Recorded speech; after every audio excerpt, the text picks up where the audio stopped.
Alright, what's up everybody? This is Adam here again, and I've got some new pickups again in this bass. These are a brand new model from Bartolini. They are called the 2J squared quad coil, and I'll talk more about them, but as always I want to get to playing it first so people that are here to hear it can hear it, and then if they want to stick around for all the info they can. So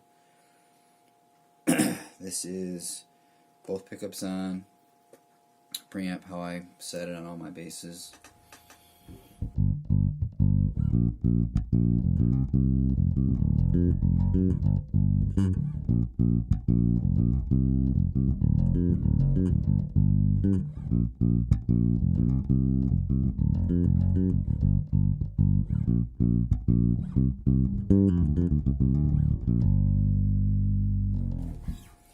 This is the bridge pickup.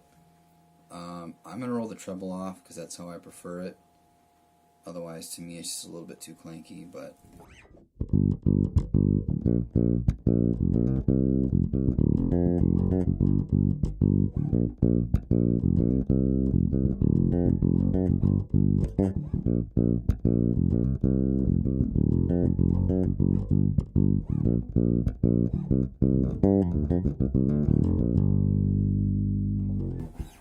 okay. And this will be the neck pickup. Same thing with the treble. I'm just going to keep it rolled off.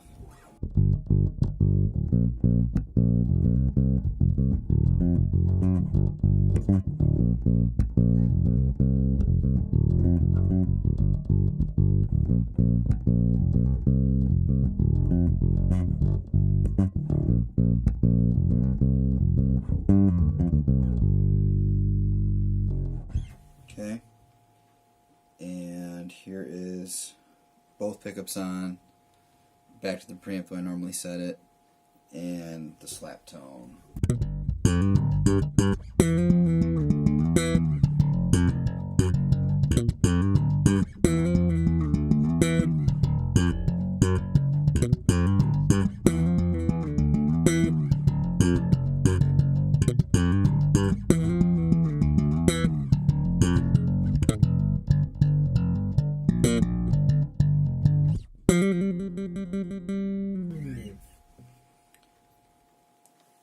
Okay, so quad coil, what does that mean?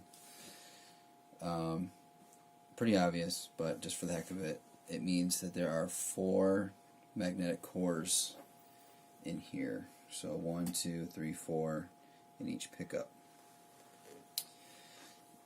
These are Bartolini's new design. Again, they're called the 2J squared, and what they've changed is the way the coils are interacting with each other. So, my handy dandy little display here. The original quad coils, if you can see this, you can see the 4 cores, but you had the top set that were the same polarity and the bottom set that were the same polarity. So they're sort of still seeing the string like a more traditional dual coil pickup, even though it is going to sound different because you've got 4 magnetic cores affecting the magnetic field. But this has a different tone than what Bartolini decided to do on these guys. Now, as you can see, the top set have different polarities as well as the bottom set. So not only is it hum canceling side to side, but also top to bottom. So this is almost seeing the string more like 2 inline hum canceling J pickups, where one is just reverse wound, reverse facing. So another way to look at it, if you can see this back here, this is my Beast bass. It's like having 2 of the pickups I have in here smashed underneath each pickup cover with one flipped 180 degrees. So that's really changing the frequency filtering and the way the magnetic field is affecting how the pickup is seeing the string. One thing to think about in these two setups is with the originals over here, you could either run all 4 coils on, or you could do a coil split and actually run like a P setup. So you could do either traditional P bass, or you could do a reverse, or all 4. So that was the cool thing about, and the reason why they wired this is the versatility of being able to do a quad coil or 2 different sets of P bass coils.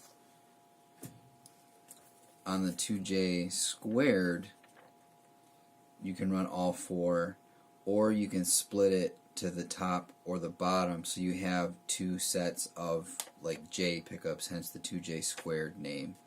Obviously you can't do the P-bass configuration without having a ton of buzz, because then it's almost like having a single coil pickup. So that's the thing to think about when considering now the 2 sets of quads, is if you're going to do any kind of coil splitting, how do you want to have it? Do you want to have a J-bass sound, or do you want to have like a traditional P or a reverse P, which, side note, reverse P is how Mike's American bass pickups are. But anyway, so that's the difference. Another thing to note, if you haven't watched the other videos, I'll go through this part real quick. This is a TCT 5.4, which is the relaunch of Mike's Burbank TCT set that he used in the pre-Gibson Tobiases. I put these in here because this is Bartolini's new stuff, and I get the chance to try it out before a lot of other people, or anybody sometimes, gets to try this stuff. So I wanted to try it because I was just curious about how they were going to sound. But the original quads have a version called the original quad brights, which means they're wound to be a brighter sounding pickup. And for you people out there that are really trying to go after the pre-Gibson Tobias sound, the original quad brights wired in parallel with a quad buffer and this HRTCT are as close as you're going to be able to get without actually having a pre-Gibson Tobias with Mike's proprietary pickups in it. The original quad brights are the closest thing Bartolini makes to Mike's original Tobias voicing. So another side note, quad buffer, it is a set gain, which means Bartolini has buffers that have trim pots on them where you can adjust the gain. You want to boost the signal from the pickups going into the preamp. The quad buffer is a set gain, and it's what Mike used in, I think, the Hollywood basses. There's a whole lot of different, there was the TCT, the WTMB, some basses got buffers, some didn't. Mike was constantly, back then and even now, tweaking his designs and trying different things, but the Tobiases that I ended up liking were the ones that had the quad buffer. And what that means is each coil, so if you're thinking, now we're thinking quad not in terms of the individual cores in the pickup, but thinking of like coil 1, coil 2, and then your second pickup, coil 3 and coil 4. A quad buffer buffs each of those coils, so this coil, this set, and this set individually. So it stops the interaction and isolates each set, or if you have regular dual coils, each row from the other one. So the blend should be super smooth from front to middle to back and everywhere in between, because you're not having the interaction and the drag of the magnets on each other. Which also, if you'll notice, this is how I normally run my preamps. But so I've got the mids at 250 all the way up, bass all the way up, treble is just at center, and even the EQ that I've now with these pickups that I have out here is pretty flat. There's like a slight low mid boost, a slight upper mid cut just to kind of warm the bass up, and actually because of the buffer, I've actually got a slight treble cut to warm it up, and I mean, you can hear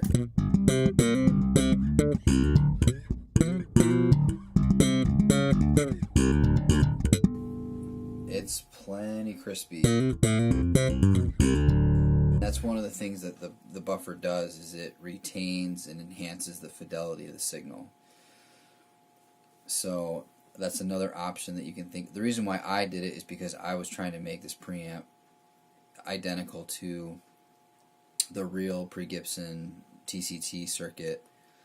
I got to play a pre-Gibson signature when I went to NAMM, and the thing sounded incredible. And silly me, I didn't pop the cover and see what was going on underneath there. But luckily, you know, being an artist with Bartolini and having guys like Dan and who can get a hold of Clyde and everything, I asked, you know, I was like, what's going on that's different? You know, I thought we brought back this preamp and it was the same, and then this whole thing came up like, oh, a buffer, a quad buffer. So again, you guys that are really, really wanting to go after that older, I mean, I think this is still pretty similar. The biggest thing in the way these coils are interacting is going to be the mid response. To me, and again, this is all going to be subjective, so I might describe what I'm hearing, and you might understand how I'm describing it a different way than how it would sound to you. But to me, because in these 2J squares, because you have hum canceling from side to side and from top to bottom, to me, the mids are going to sound more recessed. I don't necessarily want to say scooped, but they're definitely going to sound a lot sweeter and just not as forward and in your face as a lot of traditional like soap bar pickups are going to be, whereas the original quads are going to have more of that Tobias growl that a lot of people like. So guys wanting to go for that older sound, original quad brights, I'll put the part number in the description, with a quad buffer, which I can also put that number in the description, and then my HRTCT 5.4 preamp. Or you can be adventurous like me and you can check out these new 2J squared quad coils, which I think made this bass sound amazing. The reason why I keep switching pickups in this thing is because after I got my Beast, which is like, you know, my J bass, I think that's pretty obvious, and then I ended up getting this Artist over here, which gave me a Music Man sound as well. I've got two meat and potato, you know, rock and roll, jazz, funk, you know, these basses can do a whole lot with their more classic tones. And because I have that, then started the journey on this thing from being my main player and having to cover all that to now having a wider range of guitars to use. And now I was like, I wanted this bass to have more of the modern boutique USA MTD or older, this Tobias back here that I don't like to take out a whole lot because I'm trying to keep it nice these days. But so I wanted this bass to have a more unique voice, and I guess even maybe you could say more of a personal speaking voice of what I think my sound is, versus like these basses are obviously made to fill a certain role and sound like more classic house tones. So that's why, if you guys are just thinking like, why the heck is this guy going through pickups on this thing, that's why. Because when I first got this bass, this is the bass that started everything with like MTD and Bartolini and everything. And so this was the bass, that the only one I had aside from that Tobias back there. And so it was needing to cover a whole lot more ground. And then I bought this guitar right here, and that took over kind of the meat potatoes rock and roll thing. And then I got this bass over here, and that gave me another classic sound. And so it just, as that journey happened, I went from pickups that needed to be more versatile and general in sound to now a more specific, like, if this is a tone I want, this is the bass I'm going to pick up. So again, these are the Bartolini 2J squared pickups. I will put these are the obviously the P2 shape. I'll put the part number for these as well in the description. It's going to be a long description, but I just wanted to make sure I got a video out to you guys so that people, I'm not even sure how public the knowledge is about these yet. They're available, you can get them, but I just don't know if there's been a huge media push on them. They introduced these to me back at NAMM, and I'm sure they're going to be pushing them harder coming up with this NAMM, along with a few other surprises that I can't talk about yet that they're bringing out. But I hope you like this video. Any questions, you can reach me through my YouTube channel, my website, which probably be quicker because that goes right to my email. And thanks for watching.